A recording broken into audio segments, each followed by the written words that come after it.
Are you unsure what credit card is best for you? Is figuring out Avios making you want to fly away? And is cashback really a scam?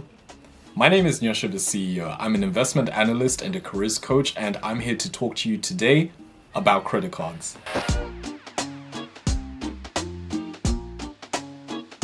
I really like talking about money, and credit is a very important part of money.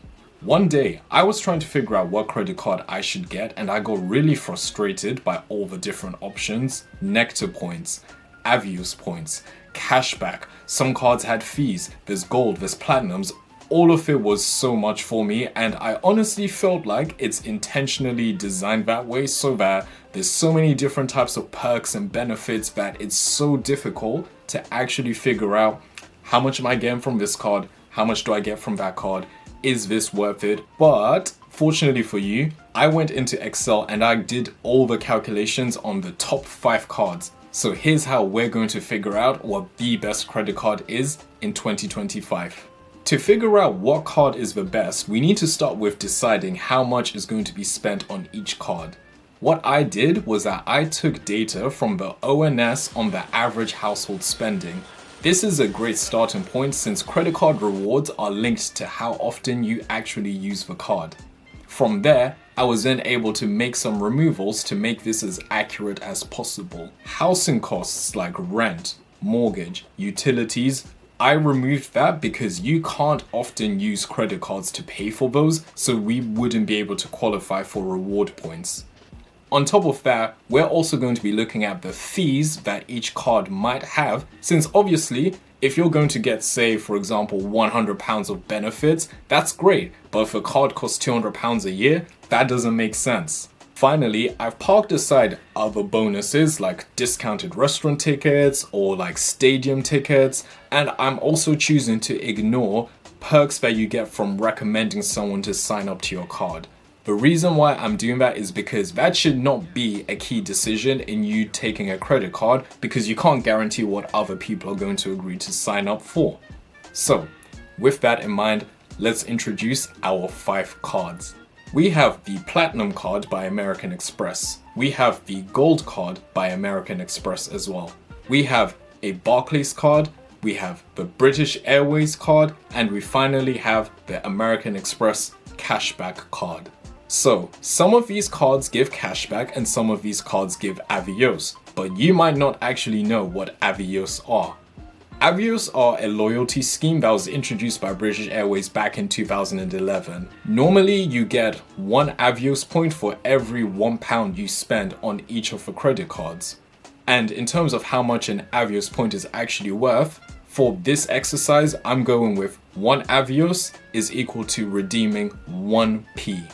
I did a bunch of research on this, and it seems that Avios points can be worth anywhere from 0.5 to around 1.5p per offer most of the time. So I'm taking 1p as the mid-range that we're going to run with. And then finally, we're not just going to look at the first year of opening your credit card, because some cards give you bonus Avios points when you sign up, which means you're going to really benefit a lot in the first year, but it might be a bit less in the following years to come. For example, the Amex Platinum card is giving away a whopping 80,000 bonus points this year. The Amex Gold card is giving about 30,000 bonus, and the Barclays card is giving 25,000 bonus points for new members who sign up. The final thing that we're definitely going to weigh up are fees. Some of these cards are attached to very high fees ranging from £195 to £650 a year to have the card. Yes, you pay that much money just to have some of these credit cards. But here's the thing. If in the end I'm able to calculate that the average person is going to benefit, say maybe £800 a year from a £600 card, then of course you walk away with a profit. We're only going to be concerned if the benefits are outweighed by the costs. But enough talking, we're interested in results. Taking all of these numbers together, I was able to put together Excel tables, bringing all these numbers together and taking into account all the different reward schemes. I was able to feed this through to get the final amount in British pounds sterling that you're going to be able to benefit from each of these cards, assuming you spend like an average household. So at a first glance, just looking at the total benefits and perks, the Amex Platinum card looks like a clear winner, giving £1,000 in benefits. However, this is why looking at fees is very important, because this is also the most expensive card at £650 a year. Of course, the Amex Cashback card has no fees attached at all, so does that make that one the winner instead? Well, let's look at everything now. In the first year of opening a card, the gold winner medalist is Amex Gold because it will actually put back £415 into your pocket in the first year. That's when fees are deducted, by the way.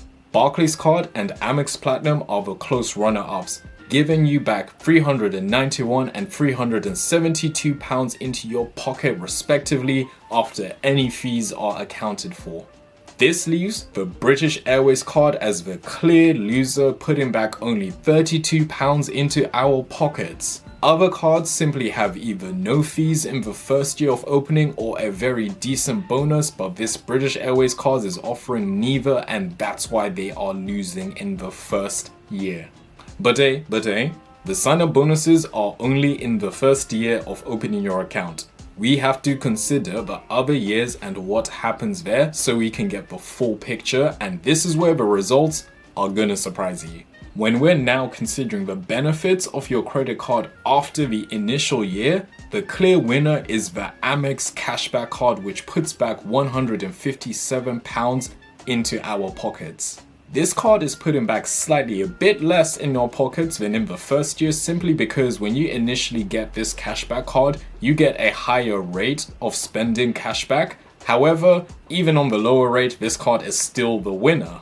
Contrastingly, the Amex Platinum that was looking like the absolute darling of the lot with the 80,000 points offer is now the clearest loser because it's the only one that's going to be losing you money.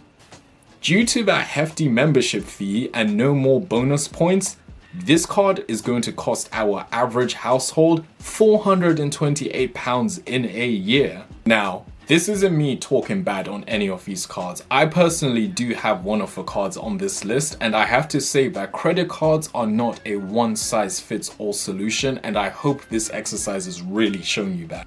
When making your financial journey, you need to consider how things are going to benefit you in your circumstances. I made assumptions like there'll be no bonuses from referrals and that also we're spending like the average household, but you might spend above the average household and you might have 10 friends that you could convince to sign up to your credit card.